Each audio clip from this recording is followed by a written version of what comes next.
చూశాను సార్. ఉమ్, కరెక్ట్ గానే వేసినాను సార్. వేస్తావు కరెక్ట్ గానే.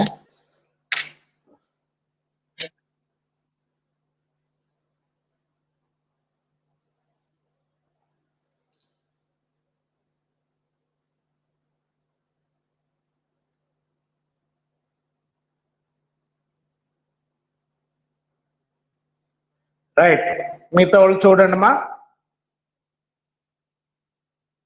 ఇది 34,301 రూపాయి రావాలి. నీరు క్యాల్కులేషన్స్ మనము ఏదైనా రూపాయలకి దగ్గరికి వస్తే దాని సరౌండ్సింగ్ లో ఉండేటువంటి రూపాయలకి మళ్ళిస్తే 34,301 రూపాయి. సో మీరు అమ్మాయిలు ఎవరు రెస్పాండ్ కావడం లేదు. వినపడుతుందని మాత్రం రెస్పాండ్ అవుతుందని. ఈ విధంగా మనకి ఇచ్చినటువంటి బిల్లు, మొదటి బిల్లు ఎప్పుడు ఇచ్చాడు? జనవరి 13, 4 నెలలు అన్నాడు. 7,50,000 మీద 12% డిస్కౌంట్ చేసుకుంటారండి. కాబట్టి దాన్ని బట్టి మనం ఇక్కడ వేస్తే మొదటి బిల్లు తేదీ సంవత్సరం వేసాం. 2019 చెప్పుంటే 2019 వేయండి మీరు. రైట్, జనవరి 13 ఇచ్చాడు కాబట్టి జనవరి 13 నుంచి 4 నెలలు క్యాల్కులేట్ చేసుకుంటే గడువు తేదీ ఎప్పుడుకి వస్తుంది? జనవరి 13 నుంచి మే 16కు వస్తుంది. ఎందుకంటే ఫిబ్రవరి 13కి నెల, మార్చి 13కి 2 నెలలు, ఏప్రిల్ 13కి 3 నెలలు, మే 13కి 4 నెలలు. కాబట్టి 3 అనుగ్రహ దినాలు యాడ్ చేస్తే మే 16 వచ్చింది. సో మే 16 అంటే మార్చి 31 తర్వాత మే 16 తర్వాత వరకు ఎన్ని రోజులు ఉన్నాయి? మార్చి 31 వరకు. ఎందుకంటే ఆ ఫైనాన్షియల్ ఇయర్ కి సంబంధించినటువంటిది 2019 వరకు, మార్చి 31 వరకు ఆ ఫైనాన్షియల్ ఇయర్. కాబట్టి తర్వాత ఎన్ని రోజులు ఉన్నాయో ఆ డిస్కౌంట్ మొత్తము గడువు తీరినటువంటి డిస్కౌంట్. అది నెక్స్ట్ ఇయర్ కి మనము ఇన్కమ్ గా చూపించుకోవాలి. రైట్, కాబట్టి మనకు 7,50,000 మీద 12% అంటే 90,000 వస్తుంది. 90,000 మీద మనము 90,000 ఇంటూ 46 రోజులు డిస్కౌంట్ అంటే నెక్స్ట్ మార్చి 31 తర్వాత కాలానికి అనుపాత డిస్కౌంట్ 46 రోజులు ఉంది. మార్చి 31 తర్వాత ఏప్రిల్ 30 రోజులు, మేలో 16 రోజులు, మొత్తం 46 రోజులు డిస్కౌంట్ ఎంతైతే వస్తుంది ఇది సంవత్సరానికి డిస్కౌంట్. కాబట్టి 46 రోజుల డిస్కౌంట్ మనకు 90,000లో 11,342 వస్తుంది. సో ఈ విధంగా మనము ప్రతి బిల్లుకి. నెక్స్ట్ రెండో బిల్లు చూడండి. రెండో బిల్లు ఫిబ్రవరి 17 ఇచ్చాడు. ఫిబ్రవరి 17 అంటే దాని గడువు ఎంత ఇచ్చాడు? 3 నెలలు. ఫిబ్రవరి 17, మార్చి 17, ఏప్రిల్ 17, మే 17, 3 నెలలు. మే 17 నుంచి 3 అనుగ్రహ దినాలు కలిపితే మే 20 వస్తుంది. మే 20 అంటే దీనికి మార్చి 31 తర్వాత 50 రోజులు ఉంటాయి. మార్చి 31 తర్వాత ఎన్ని రోజులు? 50 రోజులు. సో కాబట్టి 6 లక్షల మీద 10% అంటే 60,000. 60,000లో 50 రోజులు డిస్కౌంట్ 60,000 ఇంటూ 50/365 వేస్తే ఈ 50 రోజులకి డిస్కౌంట్ గడువు తీరనటువంటిది. ఎందుకంటే మార్చి 31 తర్వాత ఎన్ని రోజులు ఉంటాయో అవన్నీ తర్వాత ఫైనాన్షియల్ ఇయర్ కి సంబంధించినటువంటి ఇన్కమ్ కాబట్టి మనం అక్కడ చూపించుకోవాలి. రైట్, ఎంత వచ్చింది? 8,219 రూపాయలు. అలా ప్రతి బిల్లుకి మనం కనుక్కోవాలి. అర్థమవుతుందా? వింటున్నారా? సో నెక్స్ట్ మార్చి 6 ఇచ్చాడు. మార్చి 6 నుంచి దాని గడువు ఎప్పుడు ఇచ్చాడు? 4 నెలలు ఇచ్చాడు. మార్చి 6 అంటే 4 నెలలు అంటే మార్చి, ఏప్రిల్ 4, మే 4, ఏప్రిల్, మే, జూన్ 4, జూలై 4, జూలై 6. జూలై 6కి 3 అనుగ్రహ దినాలు కలిపితే జూలై 9. జూలై 9 అంటే మార్చి 31 తర్వాత ఎన్ని రోజులు ఉన్నాయి? జూలై 9 వరకు. మార్చి 31 తర్వాత ఏప్రిల్ 30, మే 31, 61, జూన్ 30, 91, జూలైలో 9 రోజులు, కాబట్టి మొత్తం 100 రోజులు. 91, 9, 100 రోజులు. సో కాబట్టి 4 లక్షల మీద డిస్కౌంట్ 11% అంటే 44,000 అవుతుంది. 44,000లో మనకు గడువు తీరినటువంటి డిస్కౌంట్ 100 రోజుల డిస్కౌంట్ ఎంతైతే ఉందో అది గడువు తీరినటువంటి 44,000 ఇంటూ 100/365 ఇస్తే మనకు 12,055 రూపాయలు వస్తుంది. ఇది ఈ విధంగా మనము రిబేట్ కనుక్కోవాలి. నెక్స్ట్ మార్చి 16 వస్తుంది గడువు. ఎన్నో తారీఖు బిల్లు తేదీ ఎప్పుడు ఇచ్చినాడు? మార్చి 16 ఇచ్చినాడు. కాబట్టి దానికి గడువు తేదీ ఎన్ని నెలలకు ఇచ్చినాడు? 2 నెలలు. మార్చి, ఏప్రిల్, మే 16, మే 16కు 3 కలిపితే మే 19. మే 19 అంటే ఎన్ని రోజులు? 49 రోజులు. ఎలాగంటే ఏప్రిల్లో 30 రోజులు, మేలో 19 రోజులు, కాబట్టి 49 రోజులు. కాబట్టి బిల్లు విలువ ఎంత? 2 లక్షలు. 2 లక్షల మీద డిస్కౌంట్ శాతం ఎంత ఇచ్చాడు? 10%. 10% అంటే 20,000. 20,000లో మనకు 49 రోజుల డిస్కౌంట్ 2,685 ఎలా వస్తుంది అంటే 20,000 ఇంటూ మనము 49/65 వేస్తే 365.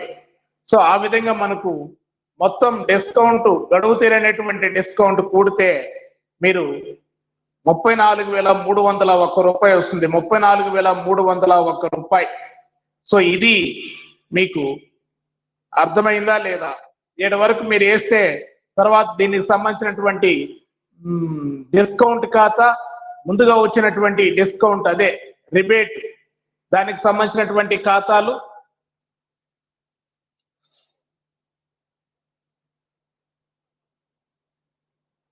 చిట్టా పొద్దులు కూడా రాయాలి. హలో హలో చెప్పండి సార్. చెప్తానే ఉండాను కానీ మీరు అయ్యి ఆ టేబుల్ నువ్వు వేసావా? వేసినా సార్. నెక్స్ట్ మిగతా వాళ్ళు ఎవరు ఉన్నారు? ఏమి భూపతి ఆడకపోయినావా? ఉన్నాను సార్. ఉన్నావా? టేబుల్ వేసావా? అర్థమైందా రిబేట్ ఎలా కనుక్కోవాలనేది? ఒక్క బిల్లుకి తెలిస్తే రిమైనింగ్ బిల్స్ కి మనం క్యాల్కులేట్ చేసుకోవచ్చు. ఫస్ట్ గడువు తేదీ కనుక్కోవాలి. గడువు తేదీ ఎలా కనుక్కుంటాము? ఇచ్చినటువంటి దానికి ఎన్ని నెలలు అయితే అన్ని నెలలు తీసుకుంటాము, ప్లస్ 3 అనుగ్రహ దినాలు కలిపితే గడువు తేదీ వస్తుంది. కాబట్టి గడువు తేదీకి మార్చి 31 తర్వాత ఈ సంవత్సరం కిందకి రాదు, కాబట్టి నెక్స్ట్ ఫైనాన్షియల్ ఇయర్ అవుతుంది, కాబట్టి తర్వాత సంవత్సరం కిందకి, కాబట్టి ఆ తర్వాత సంవత్సరం కిందకి వచ్చేటువంటి రోజులు లెక్కేసుకొని మొత్తం మనకు వచ్చేటువంటి డిస్కౌంట్, సంవత్సరం డిస్కౌంట్ లో ఆ గడువు తీరినటువంటి డిస్కౌంట్ ఎంత ఉంటుందో మనం లెక్కించాలి. ఓకేనా? వేసారా టేబుల్? మీరు మిగతా వాళ్ళు ఎవరెవరు ఉన్నారు? ఇంకా అమ్మాయిలు? మహాలక్ష్మి, వాణి, ఆమె అముద ఎటపోయిందో జాయిన్ కావడం లేదు. భూపతి వేసావు. నెక్స్ట్ గుణవతి వేసావమ్మా? మహాలక్ష్మి వేసినాను సార్. వేసారా? కరెక్ట్ చూపిండి టేబుల్.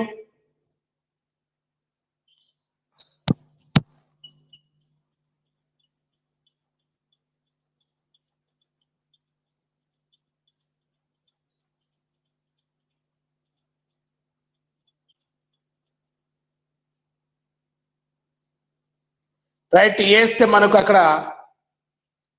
4 బిల్లులపై గడువు తీరినటువంటి డిస్కౌంట్ ఎంత వచ్చింది?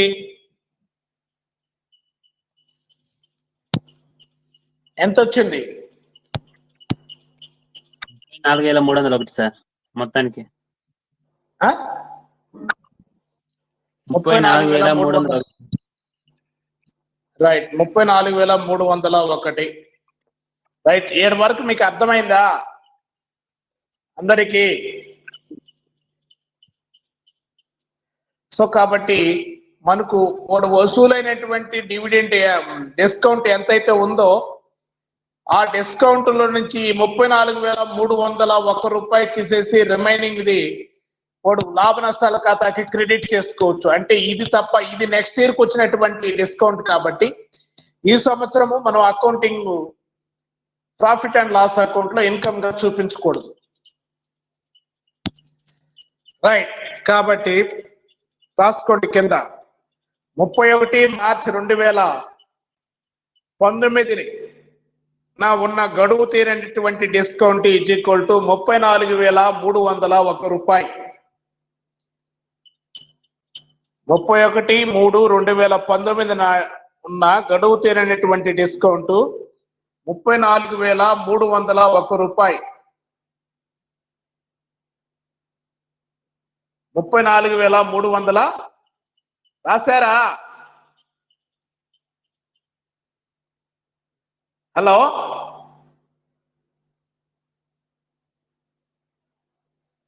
భూపతి రాశాను సార్. చంద్ర. రైట్, నెక్స్ట్ లైన్ లో కింద డిస్కౌంట్ ఖాతా నుండి లాభ నష్టాల ఖాతాకు క్రెడిట్ చేయాల్సిన మొత్తాన్ని కనుగొనుట. డిస్కౌంట్ ఖాతా నుండి లాభ నష్టాల ఖాతాకు క్రెడిట్ చేయాల్సిన మొత్తాన్ని కనుగొనుట అని హెడ్డింగ్ పెట్టి దాని కింద డిస్కౌంట్ ఖాతా గెయిన్. ఖాతా అంటే తెలుసు కదా, తేదీ వివరాలు, డెబిట్ సైడ్ మొత్తం రూపాయలు, క్రెడిట్ సైడ్ కూడా తేదీ వివరాలు రూపాయలు. ఓకే,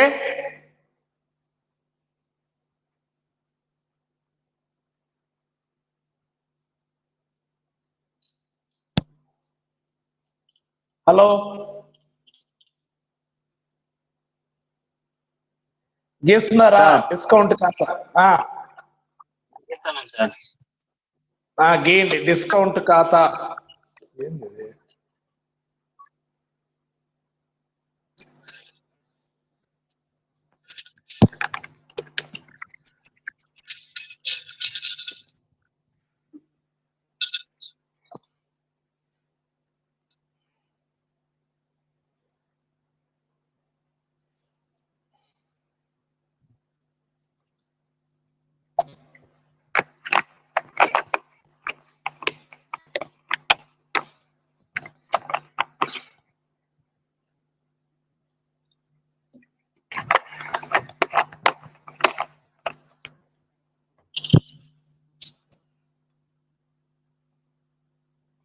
గీసారా?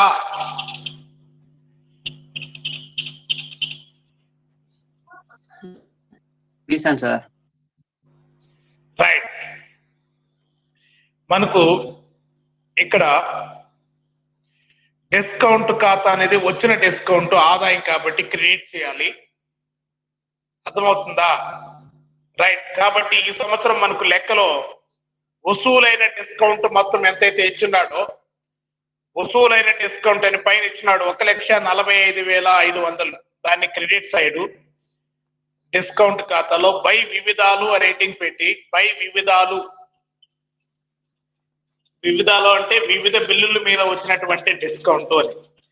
డిస్కౌంట్ ఖాతాలో డిస్కౌంట్ రాయకూడదు కాబట్టి బై వివిధాలు 1,45,500, 1,45,500. అయితే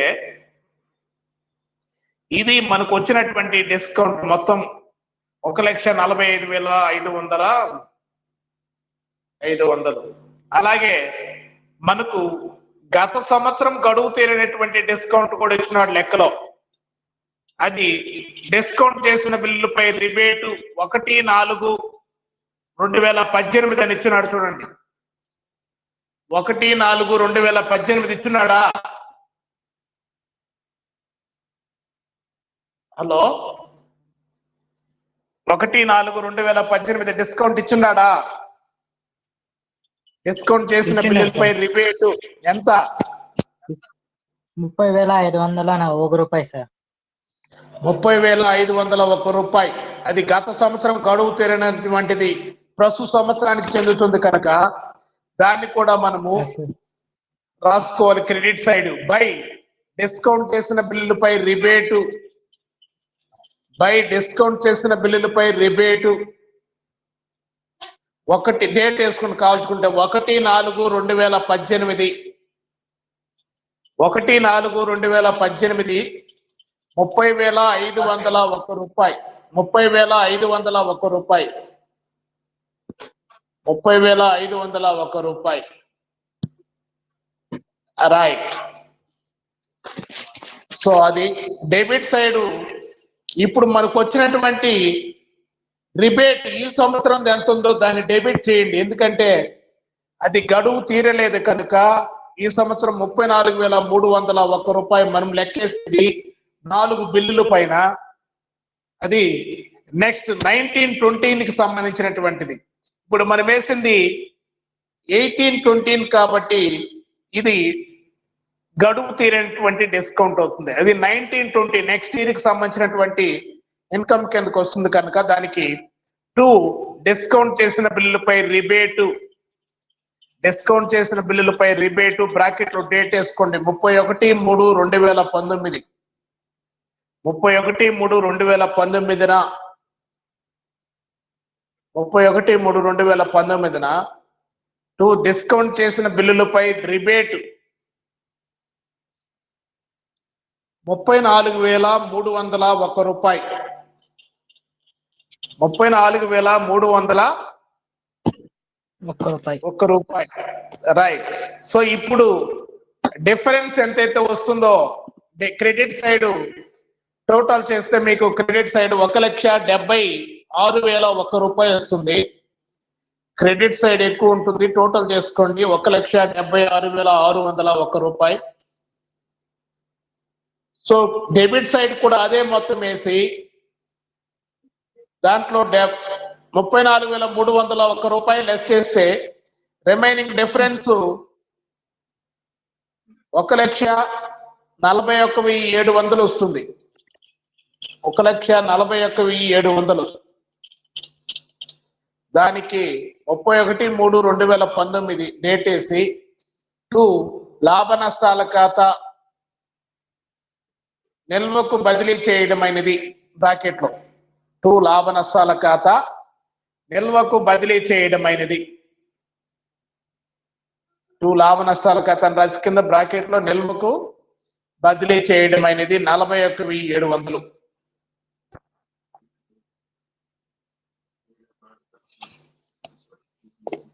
హలో సార్. డిస్కౌంట్ ఖాతా అర్థమైందా? అర్థమైంది సార్. ఎలాగా?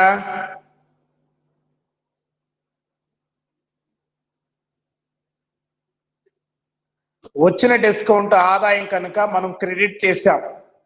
మొత్తం 3 ఎంతైతే ఇచ్చినాడో ఆ డిస్కౌంట్ బై వివిధాలు అని పెట్టి 41,500 రాశాం. అలాగే గత సంవత్సరంలో స్టార్టింగ్ లో ఈ సంవత్సరం ప్రారంభంలో గడువు తీరినటువంటి డిస్కౌంట్ ఉంది అంటే డిస్కౌంట్ చేసిన బిల్లుపై రిబేటు 1/4/2018న దాన్ని కూడా ఈ సంవత్సరానికి గత సంవత్సరం గడువు తీరినటువంటిది ప్రస్తుత సంవత్సరానికి చెందింది కనుక బై డిస్కౌంట్ చేసిన బిల్లుపై రిబేటు 1/4/2018 స్టార్టింగ్ లో ఉంది కాబట్టి 30,500 వేసుకున్నాం. మొత్తం మనకు ఎంత డిస్కౌంట్ వసూలైందంటే 1,46,601 రూపాయి వసూలైతే మనం ఈ సంవత్సరం గడువు తీరినటువంటి డిస్కౌంట్ లెక్కేసాం బిల్లుల మీద. ఎలాగా? టేబుల్లో క్లియర్ గా అర్థమవుతుంది. సో కాబట్టి ఆ విధంగా మనకు 31/3/2010 2 డిస్కౌంట్ చేసిన బిల్లులపై రిబేటు 34,301 రూపాయి రిబేటు. కాబట్టి ఇది ఈ ఇయర్ కాదు కాబట్టి నెక్స్ట్ ఇయర్ కాబట్టి దాన్ని తీసేస్తే రిమైనింగ్ డిస్కౌంట్ కింద మనకు వచ్చినటువంటి ఆదాయం ఎంత అంటే 2 లాభ నష్టాల ఖాతా అని రాసామే. అది లాభ నష్టాల ఖాతాకు క్రెడిట్ చేయాల్సినటువంటి డిస్కౌంట్ 1,41,700. కరెక్ట్ క్యాల్కులేట్ చేశారా? సరిపోయిందా క్యాల్కులేషను? సరిపోయింది సార్. దీనికి సంబంధించినటువంటి చిట్టా పొద్దులు ఆస్తి హక్కులు పట్టి కూడా ఇవ్వాలి. మనకు ఏదైనా ఒకటే అడుగుతాడు లెక్కలో, ఆ లాభ నష్టాల ఖాతాకి, బ్యాంకు లాభ నష్టాల ఖాతాకి ఛాయిస్ కింద ఇలాంటి ప్రాబ్లమ్స్ కూడా అడుగుతాడు. సో కాబట్టి ఇక్కడ టెక్స్ట్ బుక్ లో ఒకటే ప్రాబ్లం ఉంది. మీ దగ్గర ఏదైనా ఉంటే ప్రాక్టీస్ చేయండి. మోడల్ పేపర్ మెటీరియల్స్ కానీ. రైట్, ఇప్పుడు దానికి సంబంధించినటువంటి చిట్టా పొద్దులు రాసుకోండి. పైన మనం వేసేమే ఆ ఖాతాకు సంబంధించినటువంటి చిట్టా పొద్దులు.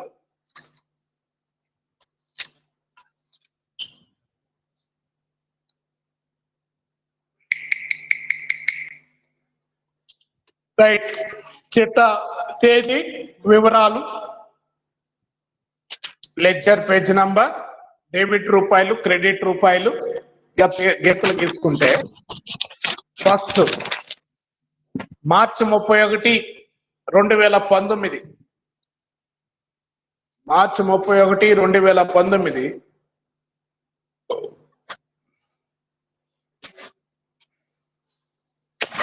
మార్చి 31, 2019 డిస్కౌంట్ చేసిన బిల్లులపై రిబేట్ ఖాతా డేటార్, డిస్కౌంట్ చేసిన బిల్లులపై రిబేట్ ఖాతా డేటార్, డిస్కౌంట్ చేసిన బిల్లులపై రిబేట్ ఖాతా డేటార్ 30,501 రూపాయి, 30,501 రూపాయి. టు డిస్కౌంట్ ఖాతా 30,501 రూపాయి, 30,501 రూపాయి. రైట్. సో ఇది గత సంవత్సరంకు సంబంధించినటువంటిది కాబట్టి వివరణ. గత సంవత్సరంలో గడువు తీరని డిస్కౌంట్ను, గత సంవత్సరంలో గడువు తీరని డిస్కౌంట్ను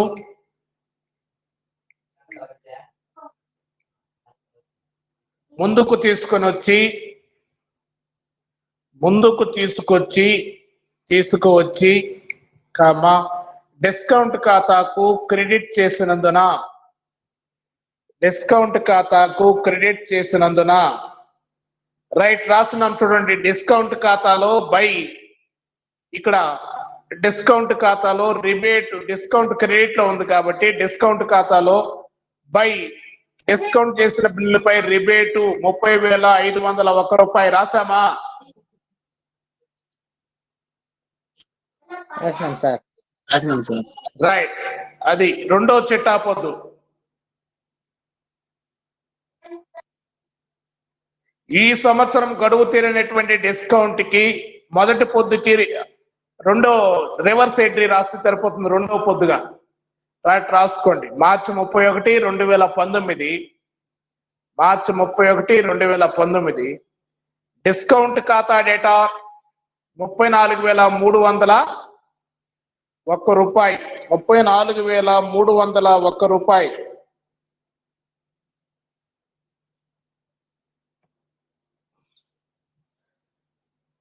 టు డిస్కౌంట్ చేసిన బిల్లులపై రిబేటు 34,301 రూపాయి. డిస్కౌంట్ ఖాతా డేటా టు డిస్కౌంట్ చేసిన బిల్లులపై రిబేట్ ఖాతా 34,301 రూపాయి.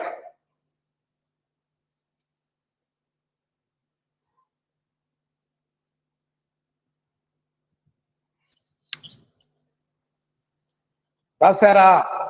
సో కాబట్టి ఈ చిట్టా పొద్దు ప్రకారము మనము డిస్కౌంట్ ఖాతా డెబిట్ లో ఉంది కాబట్టి డిస్కౌంట్ చేసిన బిల్లులపై రిబేటు 33/2019 అని పెట్టి రాసామా? హలో, రాసినాం సార్. రైట్, లాస్ట్ చిట్టా పొద్దు 31 మార్చ్ 2019.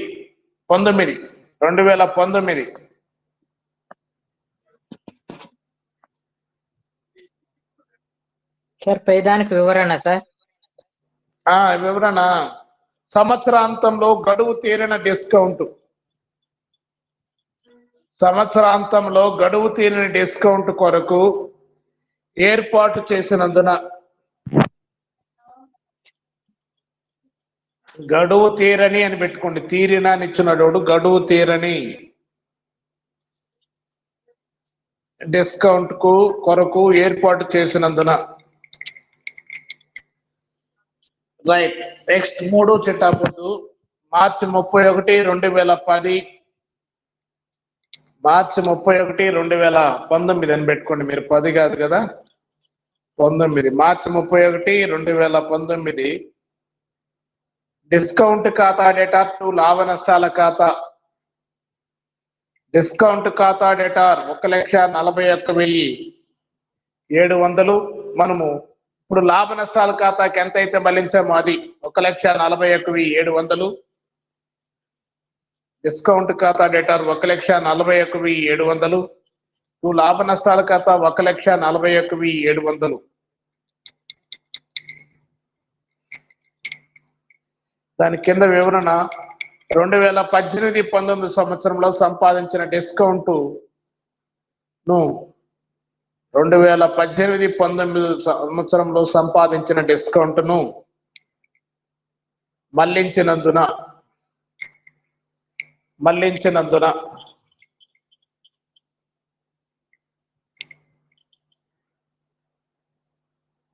సో అది చిట్టాపొద్దులు. మొదట గత సంవత్సరంలో ఉన్నటువంటి రిబేటు ప్లస్ సంవత్సరానికి వస్తుంది కనుక దానికి డిస్కౌంట్ చేసిన బిల్లుల పై రిబేట్ ఖాతా డేటా టు డిస్కౌంట్ ఖాతా 30,500. గత సంవత్సరం గడువు తీరిన డిస్కౌంట్ ను ముందుకు తీసుకుని వచ్చి డిస్కౌంట్ ఖాతాకు క్రెడిట్ చేసినందున. రెండోది డిస్కౌంట్ ఖాతా డేటా 34,100 టు డిస్కౌంట్ చేసిన బిల్లులపై రిబేట్ ఖాతా 34,301. సో కాబట్టి దానికి వివరణ సంవత్సరాంతంలో గడువు తీరిన డిస్కౌంట్ కొరకు ఏర్పాటు చేసినందున. సంవత్సరాంతంలో గడువు తీరని డిస్కౌంట్ కొరకు ఏర్పాటు చేసినందున. నెక్స్ట్ డిస్కౌంట్ ఖాతా డేటా 1,41,700 టు లాభ నష్టాల ఖాతా 1,41,700. 2018-19 సంవత్సరంలో సంపాదించిన డిస్కౌంట్ ను మళ్లించినందున. సో అది దానికి సంబంధించినటువంటి చిట్టాపొద్దులు. ఏదైనా ఈ టేబుల్ వేసి ఖాతా అయినా ఏమంటాడు, చిట్టాపొద్దులు అయినా రమ్మంటాడు మనల్ని. సో ఇది 12 మార్క్స్ వస్తుంది కాబట్టి మీరు టేబుల్ దానికి సంబంధించినటువంటి చిట్టాపొద్దులు కానీ ఖాతా కానీ ఏదైనా 2 వేయాల్సి వస్తుంది. పోతే 31/3/2019 ఆస్తి అప్పులు పట్టి అని గీసుకొని ఏం ఆస్తులు అప్పులు పెద్దగా ఏం లేవు, ఒకటే అప్పుల సైడ్ ఆస్తుల సైడ్ కూడా ఒకటే వస్తుంది కాబట్టి ఊరికే బ్రీఫ్ గా గీసుకోండి. అప్పులు రూపాయలు, ఆస్తులు రూపాయలు అని పెట్టి.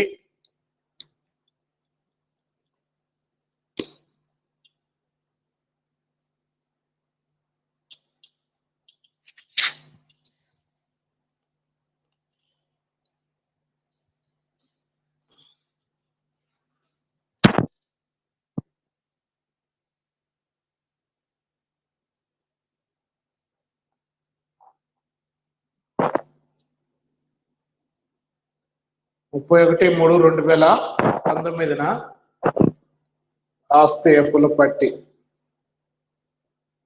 ఆస్తుల సైడ్ ఆస్తులు రూపాయలు కాబట్టి దాని కింద అడ్వాన్సులు, డిస్కౌంట్ చేసిన బిల్లులు అడ్వాన్సులు కింద అడ్వాన్సులను పెట్టి దాన్ని అండర్లైన్ చేసి దాని కింద డిస్కౌంట్ చేసిన బిల్లులు. డిస్కౌంట్ చేసిన బిల్లు మొత్తం ఇచ్చినాడు చూడండి మనకి ఇక్కడ 51,50,000. 51,50,000.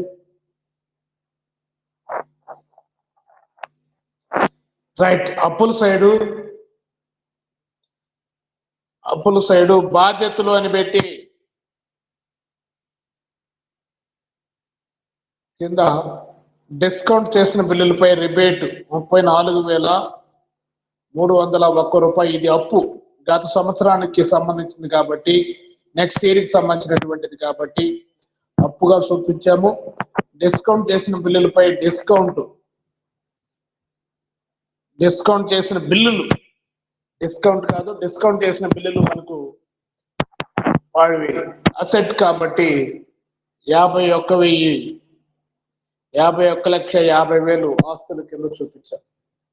ఇది ఆ ప్రాబ్లము. ఇంకా మీకు ఏదైనా డౌట్ ఉంటే అడిగితే నేను ఒక క్లారిఫికేషన్ ఇస్తాను. చూడండి, ఫస్ట్ బిల్లు తేదీ, మొత్తము, కాలము, సంవత్సరానికి డిస్కౌంట్ ఇచ్చాడు.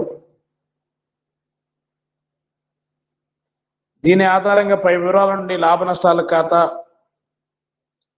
క్రెడిట్ చేయాల్సిన వసూలైన డిస్కౌంట్ మొత్తాన్ని కనుగొని అందుకు సంబంధించిన చిట్టాపుతులు రాయండి. ఆ అంశాలు బ్యాంకు నిల్వల సమన్వయ పట్టీలో ఏ విధంగా కనిపిస్తాయి చూపించమన్నాడు. సో కాబట్టి అందుకోసం మనం గడువు తీరినటువంటి డిస్కౌంట్ కనుక్కున్నాం. డిస్కౌంట్ ఖాతా, ఆస్తి అప్పుల పట్టి, అది చిట్టాపుతులు, ఆస్తి అప్పుల పట్టి. సో అది మీకు ఇక్కడ ఏదైనా అర్థం కాకుండా ఉంటే నేను ఇప్పుడు మళ్ళీ మీరు అడిగితే నేను ఎక్స్ప్లెయిన్ చేస్తాను ఏది ఎలా వచ్చింది. ఫస్ట్ పట్టి అర్థం కావాలి, సింపుల్. అది గడువు తీరిన డిస్కౌంట్ క్యాల్కులేట్ చేయడం అనేది.